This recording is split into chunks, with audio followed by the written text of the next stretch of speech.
I think there's this expectation by Black Twitter that Afrikaners must love it for all of us. And that's the difference. Mandela's dream was that let's love this place for all who live in it. And their dream is like, let's love this place for ourselves because it's our place and we discovered it and we built it up and we made it. You understand? Now, I'm sure we can agree. That one is not going to fly. Do you know what I mean? What won't fly?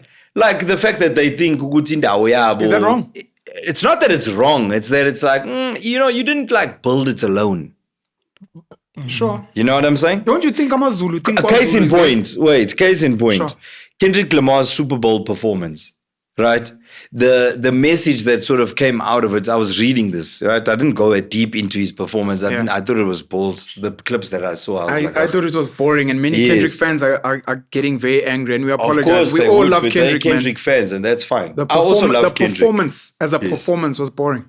There we go. And there was a part of the performance which, like, when people are like commenting, those pundits in America, those leftist ones, they're like, yeah, I love that the performance showed that America was built on the backs of black people. And I'm like, that's a bit of a reach. Do you know what I'm saying? How's it a reach? Hey, guys, boss, that's a reach. I'm not even going to. Was it not built off the back of the back of the blacks? Ha! Yabo. As a starting point, let us start with no, that is not correct. It's not to say Uguti, the slaves that they brought into the country to farm their crops and do the work that slaves did had no contribution. But you cannot have Silicon Valley on the back of black people. Yeah, it's from the cotton over time compounded. Right. Yeah, and then they made money. But like, you see, how far are we going to reach back before we just say, you're saying guys? You don't think black slaves built America? No, I don't think black slaves built America. Who built America? Americans. All of them. The Spaniards. From Andrew Carnegie all the way down to the black slave. I think it was a joint operation. I don't think it's fair to say. The British and Afrikaners here. Who built South Africa? Who? No, again, I think it was a joint operation. If the Afrikaners took over from the British. So we can't say black people built South Africa. No, we can't say black people built South Africa alone. You're saying it was Cecil John Rhodes. I am saying. And the Oppenheimers. Any place that's built to be successful is built by all involved. You cannot discount one's contribution to what we have now. The slave master and the slave. Yes. So in other words, when they came up with the idea for ESCOM or ISCO, when they decided we're going to import skills here so that we can industrialize our mining, and we're going to bring in Germans, and we're going to bring in flippin' Filipinos, and we're going to bring in Malaysians and Indians. Right. When they had those ideas, what are we saying? Are we saying, fuck that idea, it was a black person's idea, they stole it? But it's the back. They broke the backs of the slaves. No. What is the back? If I ride a horse this is not to say that black people did nothing. That's the problem is with the Afrikaner narrative, if you notice. They always come from a perspective of, ach man, julle het fokol gedoen man. Yes. Ons het julle alles gegee. That's also wrong. Yes. One is coming with an extreme that blacks built the place, fuck you guys. And the other one is coming with an extreme like blacks did absolutely nothing, they just destroyed the place. Black people took instruction. That's what we did. Where? You agree with Warras?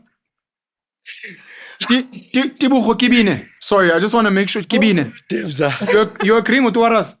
That is a good point by Dibza. The slave master and the architect is more important than the labor. No, they're equally important, but we need to... Equally important. So you agree with Warras? Yeah. They are actually equally important. They're equally important, but we need to dissect with low and Zayn. So going back to the Kendrick reference, because Kendrick was explaining something like, look, we built this country, not on our own, but it was us that was picking he didn't go into the not on our own part. He said, we built this country. And then he's right. No, he's not. Right. But he didn't say alone. Yeah, he didn't say alone, but he insinuated. The celebration insinuates that it's alone. Yes. And I feel like that's very dangerous because, case in point, the bots on Twitter, they run with that narrative. When Trump made the offer to the Afrikaners to come there, every black Twitter account and every bot account was saying, yeah, mabahambe, we don't need them, leave the land and just fuck off. And I'm like, no, that's dumb. First of all, they're not going to go. But if we're going to get into that, I think that's stupid. You can't just say these people must all go. Let's in. What the fuck? The place will fuck out in a matter of months. It's a fact. It's a fact. As it has already been gradually Yes, fucking the out. place will fuck out. We need to be very realistic. Yeah. Let me give you this example. Asiti, let's say all of the black labor in the labor force right now says, fuck it, we're not working, we're done. The mines will close. You can have all the IP in your brain as Anglo. Yeah. The mine will close if all the black labor there in Northwest or fucking Limpopo, wherever their mine is, says, we are out, we're not doing it. Where are they going to get the labor force? Are they going to go recruit whites? They won't find enough.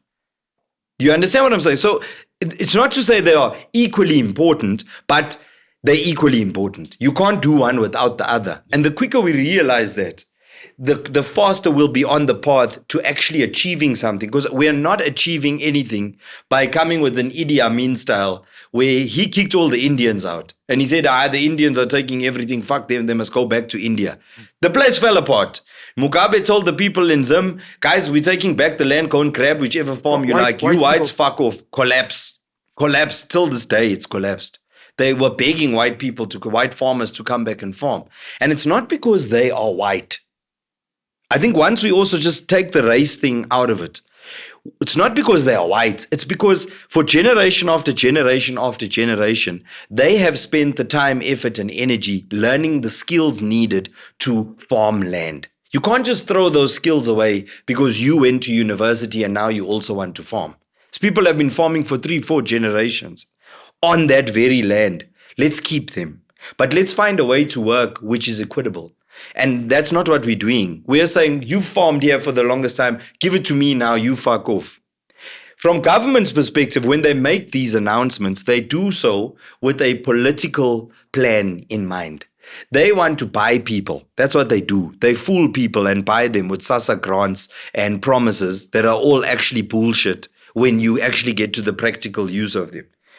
And that's also dangerous because in the mind of the average black voter of the ANC, when Cyril says something like, when President Cyril Ramaphosa, he's my dude. I don't have any intention to disrespect that guy. I like him. He's a nice dude. I've told you before in a podcast. As a person, he's a lovely oak. Okay. So angeke ngimkhulumela masimba yabo. Ngimbiza uCyril, ngimbiza uCR nabantu benza kanjalo. I don't like that. He is still the president. Kodwa ke, it doesn't make him immune to criticism. And the criticism I would make is when they plan these statements that they make, they do so because they know it's going to get the people going.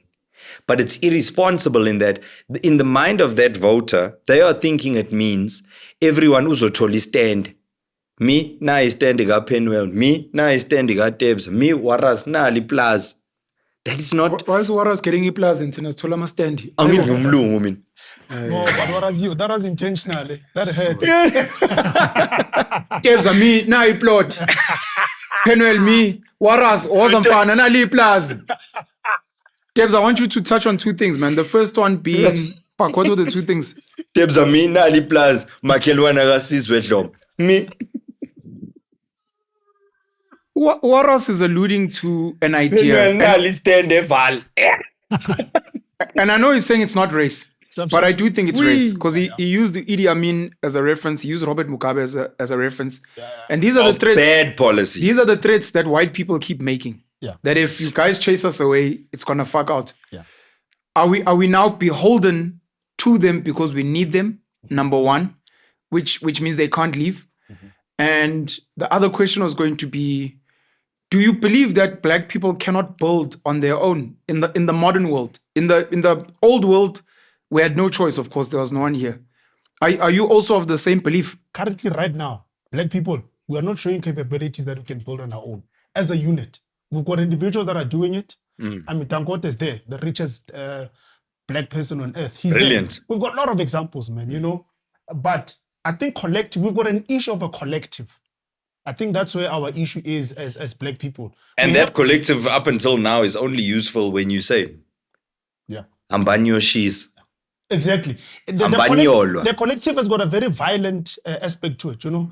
It's what, I think one of our guests, we spoke about that, you know, the Zulu nation needs to go through a cleansing because their identity is still based on violence. And I think that black people generally, our collectiveness is based on Mshayeni, Hambanyo Shiza, who do this. But it hasn't been that, no, how do we then build a township economy together?